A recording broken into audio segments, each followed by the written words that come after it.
आजकल के दौर में इस तरह की चीजें, इस तरह की टर्म्स के बारे में बहुत सुना है। अगर हम 10 साल पीछे चले जाए ना, तो इस तरह की चीजों से इतनी अवेयरनेस नहीं थी। तो उसकी क्या वजह, ये इतना जो अचानक से इन चीजों के बारे में हमें आजकल हर दूसरे बंदे से सुनने को मिलता है, उसकी क्या वजह, क्या हमारे मुआशरे में बढ़ते हुए वो जो पेचीदगी है, महंगाई है, गुर्बत है, ये एक वजह हो सकती है कि इसके अलावा कोई टेक्नोलॉजी ने इंसान को बड़ा इस तरफ से वो कर दिया? अच्छा, इसमें भी डिफरेंट रीजंस हैं। पहले ये चीजें थी समहाउ, लेकिन हमें पता नहीं था। ठीक है, अगर हम साइकोलॉजी की हिस्ट्री भी देखें ना, तब वो जंजीरों से बांध देना, और जिसको बहुत ज्यादा मसला होता था तो इस तरह से करते थे। उस वक्त डिफाइन नहीं था ये डिप्रेशन है या क्या है, उस वक्त इसको हिस्टेरिया या इस तरह से डिफरेंट कहा जाता था। मेरी नानों के घर के साथ वाला एक घर था, वहां पर हाँ बिल्कुल, हाँ, अब बचपन की बात है ना, वहाँ पे इसी तरह का ना एक अबनॉर्मल लड़का होता था, तो उसके पेरेंट्स ने, उसके बहन भाइयों ने ना उसको हमेशा इसी तरह वो संगलियों से बांध के रखते थे। exactly. तो हम तो उसके पास से दूर ना गुजरना तो दूर की बात, उसके घर के दरवाजे के आगे पीछे भी नहीं गुजरते थे कि यार ये कहीं अचानक खोल के हमारे ऊपर ही ना छोड़ दे। वो पंजाबी में कहते हैं ना, जिन चिमड़ जाते हैं। तो हमारे घर वालों अभी भी आप यकीन मानो कि बहुत से गाँव से लोग जब आते हैं ना, वो इतने पीरों मुरीदों के पास से होकर आते हैं, एंड पे जब पीर किसी के इलाज नहीं होता तो फिर किसी डॉक्टर के पास जाते हैं, तो पता चलता है ये कोई साइकोलॉजिकल इशू है, ये कोई साइकोसिस का इशू है। इसको जो आपने इतने सालों में पीरों मुरीदों के पास जाके उसका बेड़ा गर्क किया है, तो अब उसको मेडिकेशन की तरफ। आपके कंप्यूटर वैसे पीर मुरीद ही होते हैं? यस नहीं, एक और भी होते हैं मोटिवेशनल स्पीकर।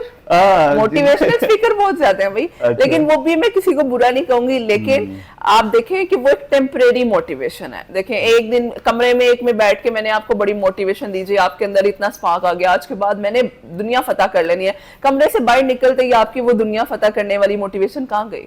तो फायदा ये वक्ती मोटिवेशन है। अब जो साइकोलॉजिस्ट या काउंसलर है ना, वो आपको डायरेक्शन थ्रू आउट देगा। अब देखिए, आपके जो इशू है उसको सॉल्व करने के बाद हमारे फॉलो अप सेशंस भी होते हैं, कुछ फ्री भी होते हैं। एक यहाँ पर भी तो साइकी होती है ना। मतलब फर्ज करें आपने एक रहनुमाई कर दी, एक आपके पास पेशेंट आया, आपने उसकी सारी बात सुनी, उसकी प्रॉपर उसके साथ कंसर्न करने के बाद उसको एक डायरेक्शन दे दी। उसको पता चल गया कि यार मुझे एक क्लियर वे मिल गया, अब मुझे I have to follow it. तो उसके बाद फिर मैं बिल्कुल एक साइकिल ये भी होती है, एक नाई की दुकान पे एक लड़का मसाज करवा रहा है, चाहे रंग उसका काला है, लेकिन उसकी एक साइकिल हो जाती है कि यार मैं मसाज करवा रहा हूँ, मेरा रंग फर्क पड़ जाएगा।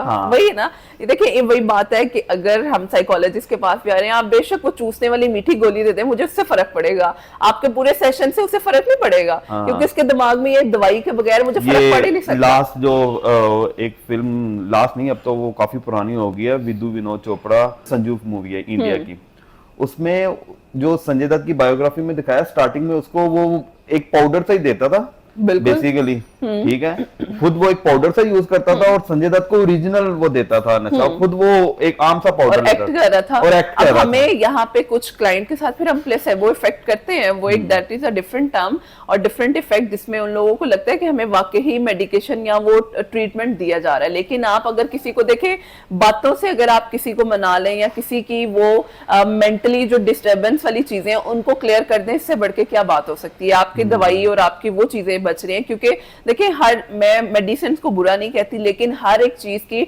इंटेंसिटी पे डिपेंड करता है। अब आप बिला वजह आपको डिप्रेशन या एंजाइटी, एक दिन में कोई ऐसा मसला आ गया, ठीक है, बहुत ज्यादा मसले हैं, हमारे फाइनेंशियल इश्यूज हैं, लेकिन डिप्रेशन में आप बजाय किसी से बात करने के, आप जाके मेडिकल स्टोर से आपने गूगल किया जी डिप्रेशन की आजकल सबसे अच्छी मेडिसिन कौन सी चल रही है, मोटिवल चल रही है, आपने जाके लेना शुरू कर दी। अब आप उसके ये नहीं देख रहे, उसके साइड इफेक्ट भी तो आएंगे। आपने किसी डॉक्टर की इंस्ट्रक्शन के बगैर ली है, अपनी मर्जी से रात को नींद की गोली लेकर रोज हम खाना शुरू कर देते हैं, जी लेक्सोटानिन ले लें, हमें नींद नहीं आ रही, वक्ती सुकून मिल जाएगा, लेकिन जो उसके ड्रॉबैक सिम्टम्स आएंगे उनसे कौन फेस करेगा? फिर हम इंटेंसिटी बढ़ाते जाते हैं और हमारा बुरा हाल होता है। एट देन फिर हम कहते हैं जी, हम फिर साइकोलॉजिस्ट के पास जाते हैं, फिर कहते हैं जी एक दिन में हमें फर्क पड़ जाए। आप देखें, आपने अपने आपको खुद इतना टाइम लगा के खराब किया, और अब आप चाहते हैं 1 से 2 हफ्तों में आप सही हो जाएंगे, ये कहाँ का लॉजिक है? फिर इस चीज को समझना बहुत जरूरी है।